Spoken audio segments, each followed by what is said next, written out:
Assalamualaikum warahmatullahi wabarakatuh. Halo semua, saya Rino Azedi, ketua dari kelompok 2 yang ingin mempresentasikan suatu bahasan yang bertema pembangunan lingkungan yang menomorduakan pertumbuhan ekonomi. Di sini, saya dan teman-teman akan mempresentasikan sedikit bahasan tentang tema tersebut.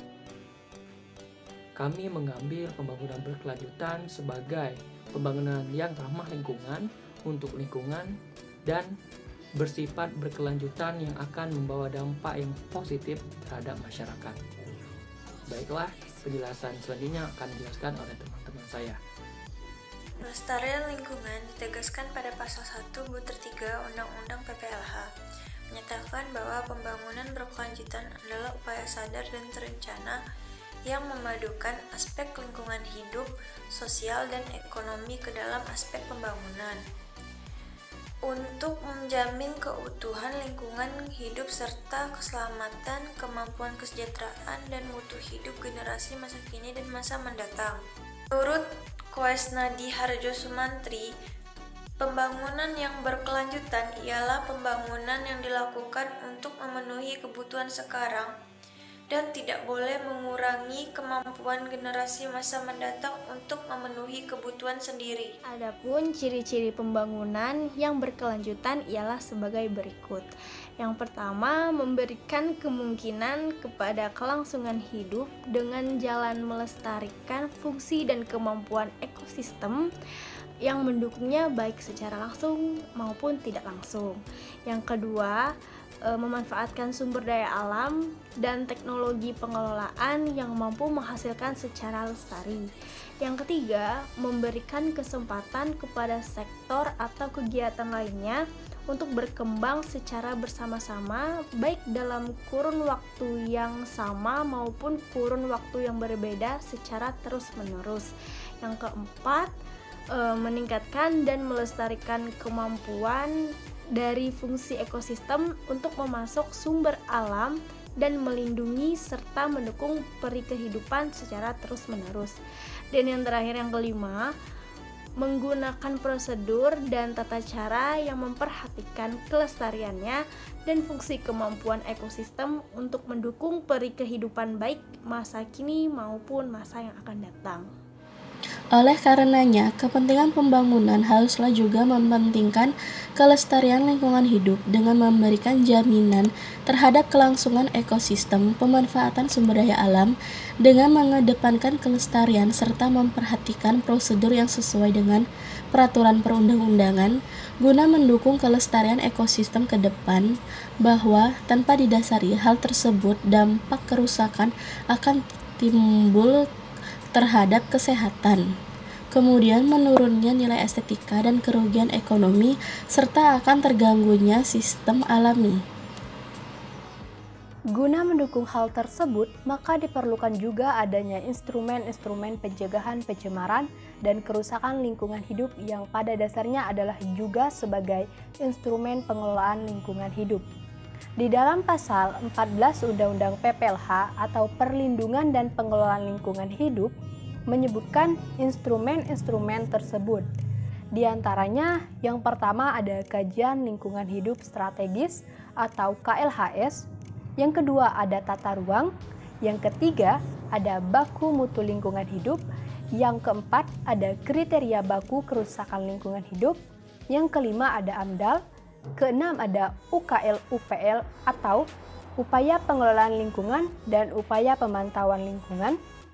Yang ketujuh ada perizinan, yang kedelapan ada instrumen ekonomi, kesembilan ada peraturan perundang-undangan berbasis lingkungan hidup, yang kesepuluh ada anggaran berbasis lingkungan hidup, 11 ada analisis risiko lingkungan hidup, dan terakhir ada audit lingkungan hidup.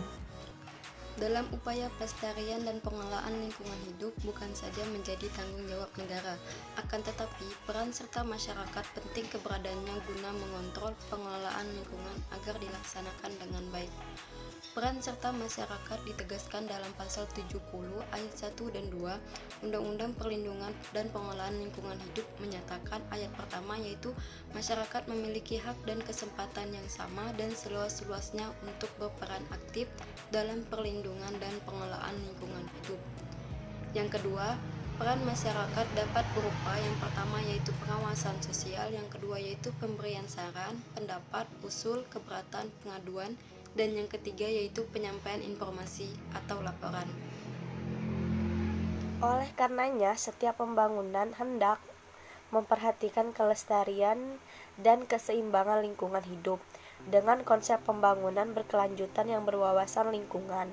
Begitupun terhadap pengelolaan dan pemanfaatan sumber daya alam, semata-mata harus ditunjukkan untuk peningkatan kemakmuran rakyat, seperti masuk dalam Pasal 33 ayat 3 Undang-Undang Dasar tahun 1945, yaitu bumi, air, dan kekayaan alam yang terkandung di dalamnya dikuasai negara dan dipergunakan untuk sebesar-besarnya kemakmuran rakyat.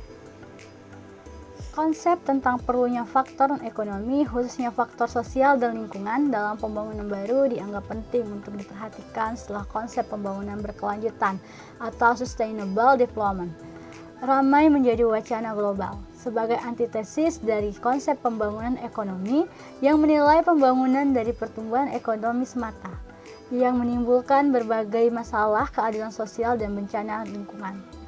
Konsep pembangunan berkelanjutan menolak prinsip trade-off dan menawarkan prinsip sinergi dalam proses dan pola pembangunan yang kompleks dan multidimensional. Tentang perlunya faktor non-ekonomi, khususnya faktor sosial dan lingkungan, dalam pembangunan baru dianggap penting untuk diperhatikan setelah konsep pembangunan berkelanjutan sustainable development ramai menjadi wacana global sebagai antitesis dari konsep pembangunan ekonomi, yaitu menilai pembangunan dari pertumbuhan ekonomi semata yang menimbulkan berbagai masalah keadilan sosial dan bencana lingkungan itu. Konsep pembangunan berkelanjutan menolak prinsip trade-off dan menawarkan prinsip sinergi dalam proses dan pola pembangunan yang kompleks dan multidimensional. Dalam pola pembangunan berkelanjutan, negara harus menjalankan pembangunan ekonomi, sosial, dan lingkungan secara seimbang, simultan, selaras, dan berlanjutan dalam jangka panjang.